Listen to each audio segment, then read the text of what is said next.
আসসালামু আলাইকুম। আজকে একটি অত্যন্ত মজার এবং গুরুত্বপূর্ণ বিষয় নিয়ে আপনাদের সাথে আলোচনা করব। সেটি হচ্ছে যে একজন গর্ভবতী মায়ের গর্ভের সন্তান আসলে ছেলে না মেয়ে, এই লিঙ্গ নির্ধারণের যে ব্যাপারটি আমাদের আগ্রহের অত্যন্ত চূড়ায় অবস্থান করে সেই জিনিসটি। তো আমরা ডক্টরের কাছে গেলেই যদি আমাদেরকে আলট্রাসোনোগ্রাম দেয়, তাহলে কিন্তু আমরা ডাক্তারের কাছে জানার আগ্রহ প্রকাশ করি যে আসলে আপনার গর্ভের শিশুটি ছেলে না মেয়ে। তো বাংলাদেশের আইন অনুযায়ী বা আলট্রাসোনোগ্রামে এই গর্ভের শিশুটি আসলে ছেলে না মেয়ে এটি বলা কিন্তু সম্পূর্ণ নিষিদ্ধ। তারপরেও কিছু সিমটম আছে, যে সিমটমগুলো কিন্তু দেখলে বলা হয়ে থাকে বা এইগুলো কিন্তু অনেকটা প্রমাণিত যে ছেলে সন্তান হবে না মেয়ে সন্তান হবে, এটি মায়ের শারীরিক কন্ডিশন দেখে অনেকাংশে বলা যায়। তবে এটার বৈজ্ঞানিক তেমন কোনো ভিত্তি নেই। তো অনাগত সন্তান ছেলে না মেয়ে হবে এটা নিয়ে মা বাবার কিন্তু অনেক কৌতূহল থাকে।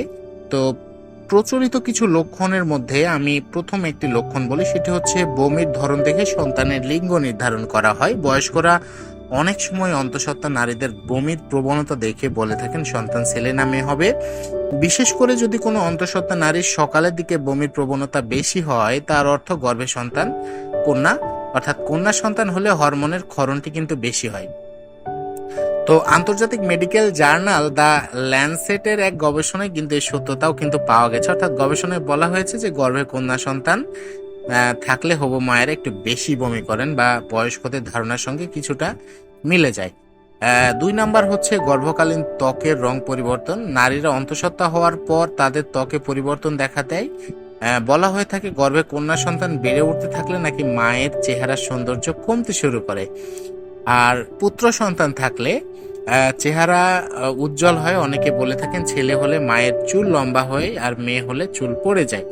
যদিও এই ধারণার বৈজ্ঞানিক কোনো সত্যতা এখন পর্যন্ত পাওয়া যায়নি।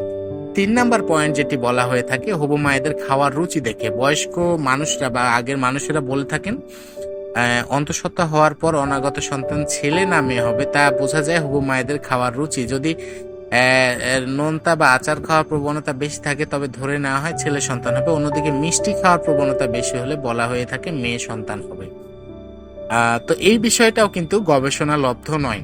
মেজাজ পরিবর্তন, এই প্রসঙ্গে যদি আসি, যদি ঘন ঘন মেজাজ পরিবর্তন হয় তাহলে ধরে নেওয়া হয় যে গর্ভে কন্যা সন্তান আছে। যদিও এই ধারণার পেছনে কোনো বৈজ্ঞানিক সত্যতা নেই। গর্ভাবস্থায় সব নারীর শরীরেই কিন্তু হরমোনাল পরিবর্তন আসে, যে কারণে মেজাজের বা মুড সুইং হতে পারে। এর ফলে যে কারো ছেলে সন্তান হবে মেয়ে সন্তান হবে সেটি কিন্তু স্পষ্ট করে বলা যায় না। এরপরে আসি হবু মায়ের পেটের আকার নিয়ে। অন্তঃসত্ত্বা অবস্থায় হবু মায়ের পেটের আকার দেখে অনেকেই অনেক সময় বয়স্করা বলেন যে দেখা যায় যে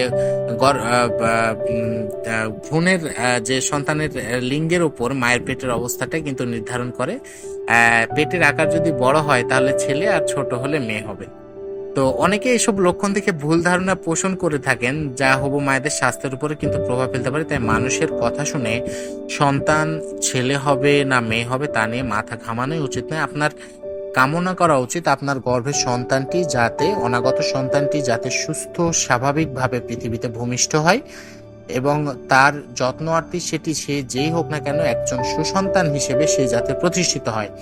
তো আপনার জন্য এই পরামর্শটুকু দিয়ে আজকের মতো ভিডিওটি এখানে শেষ করছি। আপনার অনাগত সন্তানের সুস্বাস্থ্য, দীর্ঘায়ু এবং আপনার সুস্বাস্থ্য কামনা করে আজকের মতো ভিডিও এখানে শেষ করছি। সবাই ভালো থাকবেন, সুস্থ থাকবেন।